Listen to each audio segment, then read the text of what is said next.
உழைப்பாளி இல்லாத நாடுதான் எங்கும் இல்லையா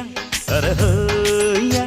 அவன் உழைப்பாலே பிழைக்காத பேருதான் எங்கும் இல்லையா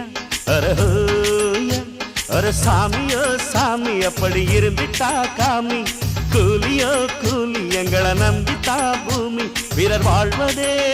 எங்க வேர்வையில் தான் உழைப்பாளி இல்லாத நாடுதான் எங்கும் இல்லையா அவன் உழைப்பாலே பிழைக்காத பேருதான்